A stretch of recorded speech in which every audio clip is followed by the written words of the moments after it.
वो दादागिरी दिखाना ना मत दिखाइए। आप आपकी बदनामी होगी, आपकी थू थू होगी। जिस तरीके से चीज़ें हो रही हैं महाराष्ट्र में वो बड़ी शर्मनाक है। मुंबई एक ऐसा प्लेस है जहाँ पर सिर्फ मराठी नहीं है। आप अपनी भाषा को लेकर के जिस तरह से वो कर रहे हो ना, जुलूस निकाल लो, थप्पड़ मार रहे हो लोगों को, तुमको रहना तो ये करना, गलत बात है। आज मैंने एक इंस्टाग्राम पे वीडियो देखा, बिहार में कोई शायद बैंक वर्कर है कि कौन है, मराठी है वो आदमी, वहाँ का इंसान उसको बोल रहा है तुम इस स्टेट में हो ना तो तुम भोजपुरी बोलो। अपना मैसेज आप जो देना चाहते हैं ना इंसान को, वो सही तरीके से दीजिए, ना कि उस चीज़ को आप प्रेशराइज करके गलत तरीके, गलत पैतरे अपनाएं। अगर आप ऐसे करके कहोगे तो कोई नहीं सुनेगा। Hi, I am Harshita Shukla and you are watching me on Bazooka TV.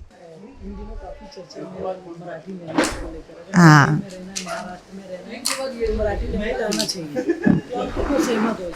देखिए, आप किसी भी स्टेट में जाएं और आपको अपनी लाइफ को इजी गोइंग करना है तो आपको लैंग्वेज आना चाहिए। इट्स लाइक हमारे देश की खूबसूरती यही है कि हम अलग अलग प्रांत के लोग होते हैं, अलग अलग भाषा होती है हमारी, अलग अलग उसको, मतलब मैं किसी कंट्रोवर्शियल नहीं वो करना चाहती हूँ, लेकिन फिर भी हम अलग अलग वर्ग से आते हैं, अलग अलग जातियाँ होती हैं, प्रांत होते हैं, चीज़ें होती, तो उसमें जितनी ज़्यादा आप लैंग्वेज सीख सको वो आपके लिए पर्सनल लाइफ में आपको बहुत ज़्यादा बेनिफिट देती है। लाइक मैं महाराष्ट्र में हूँ, मैं मराठी स्टेट में हूँ, फाइन, अगर मैं सीख जाऊँगी ना वो लैंग्वेज तो मेरे लिए प्लस हो जाएगा।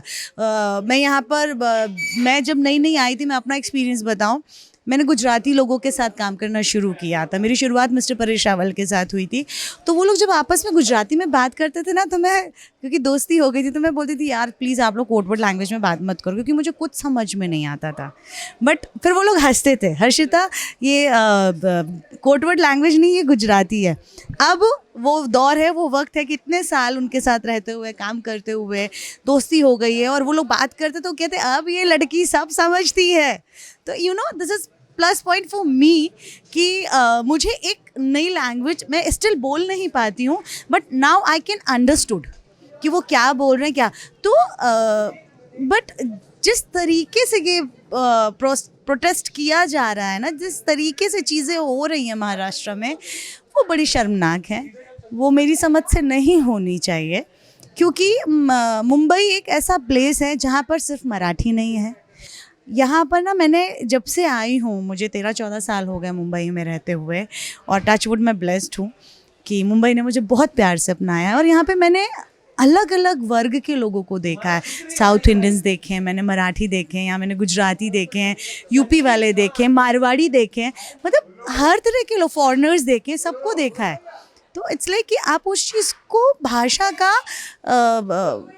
अपना मैसेज आप जो देना चाहते हो ना, सही तरीके से दो, उसको गलत तरीके से मत सबके सामने पेश करो। तो उससे क्या होता है ना कि सामने वाला फिर नहीं, आप ज़्यादा गलत लगते हो। कि आप अपनी भाषा को लेकर के जिस तरह से वो कर रहे हो ना, जुलूस निकाल लो, थप्पड़ मार रहे हो लोगों को, तुमको रहना तो ये करना, गलत बात है। आज मैंने एक इंस्टाग्राम पे वीडियो देखा, बिहार में कोई शायद बैंक वर्कर है कि कौन है, मराठी है वो आदमी, वहाँ का इंसान उसको बोल रहा है तुम इस स्टेट में हो ना तो तुम भोजपुरी बोलो। तो गलत है ना, ये नहीं होना चाहिए। भेदभाव हम इंसान आपस में करते हैं, हमें ऊपर वाला कभी भेदभाव करके नहीं भेजता है। तो ये हमारी अपनी मानसिकता बताती है, हमारी अपनी सोच बताती है कि हम कितना छोटा, कितना तुच्छ सोचते हैं। वो नहीं होना चाहिए। दिस इज़, ये मेरा अपना पर्सनल ओपिनियन है कि कोई एक लैंग्वेज, अगर मुझे आज के टाइम पर मराठी आएगी, मुझे गुजराती आएगी, मारवाड़ी आएगी, कच्छी आएगी, इंग्लिश आएगी, मुझे जापानीज़ आएगी, जो भी लैंग्वेजेस मुझे अगर आएंगी, तो वो मेरे लिए, मेरी पर्सनालिटी के लिए प्लस पॉइंट है। बट इट्स नॉट लाइक कि नहीं नहीं तुम इस स्टेट में हो तो तुमको यही बोलना है, ऐसे मत करो। वो बहुत गलत मैसेज जा रहा है। ये मेरा अपना पर्सनल मानना है। मैम, लेकिन अपनी मातृभाषा हिंदी है जी, और लोग हिंदी को भुला के मराठी नहीं बोलोगे तो मारे खास करके गरीबों को मारा जा रहा है। कितना हद तक आपको लगता है कि इस पर गवर्नमेंट को कुछ एक्शन लेना चाहिए, मैं मिटाने की कोशिश की जा रही है? नहीं, मैं वही बोल रही हूँ। मैंने बहुत आपके एक छोटे से सवाल का मैंने शायद बहुत लंबा वक्त लेकर के सब कुछ उस एक बात में एक्सप्लेन करने की कोशिश की है कि जैसे हमारे राष्ट्रपिता है, हमारा राष्ट्रीय पक्षी है, हमारा राष्ट्रीय खेल है, इस तरह से हमारी राष्ट्रीय भाषा है हिंदी, जिसको अगर पता है आज के टाइम में बड़ा अफसोस होता है कि जो इंसान इंग्लिश बोल लेता है बहुत अच्छी तो वो बड़ा हाई फाई हो जाता है, लेकिन अगर हम शुद्ध हिंदी अच्छी बोलें तो नहीं, हमें बहुत तुच्छ छोटी नज़रों से देखा जाता है। इवन अपनी इंडस्ट्री में ऐसा होता है, बहुत गलत बात है। आप आशुतोष राणा जी को सुनिए, आप राजपाल यादव जी को सुनिए, बहुत से ऐसे उम्दा कलाकार हैं हमारे यहाँ, नवाजुद्दीन सिद्दीकी जी को सुन लीजिए, पंकज सर को सुन लीजिए, कि ये सब लोग वो हैं जिन्होंने अपनी लैंग्वेज की वजह से नहीं, अपने काम, अपने हुनर की वजह से लोगों के बीच में तारीफ़ें पाई हैं।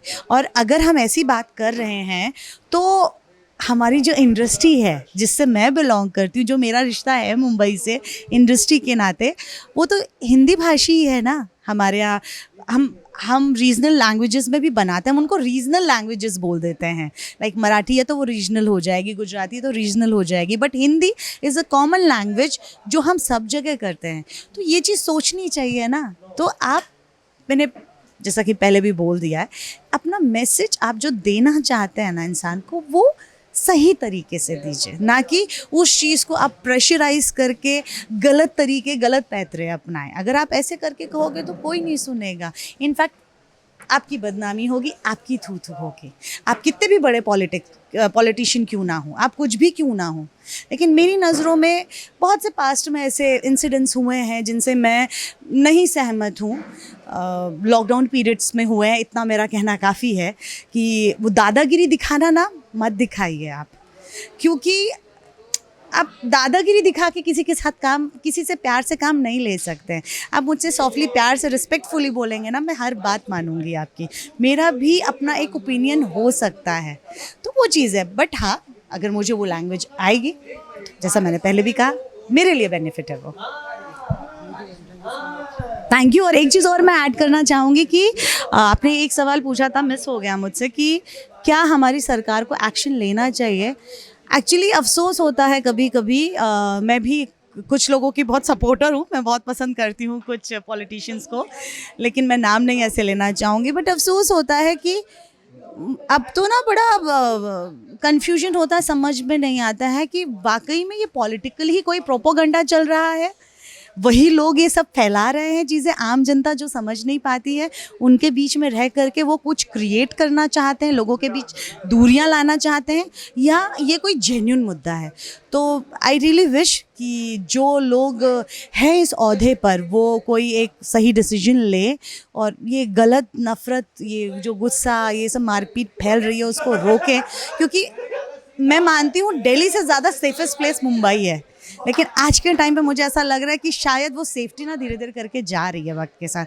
सो आई रियली विश कि प्लीज़, मेरा मैसेज पता नहीं किसी को अच्छा लगेगा, किसी को नहीं अच्छा लगेगा, बट ये मेरी ओपिनियन है। मैं फिर से बोल रही हूँ कि प्लीज़ प्यार से रहिए, अच्छे से रहिए। Thank you so much.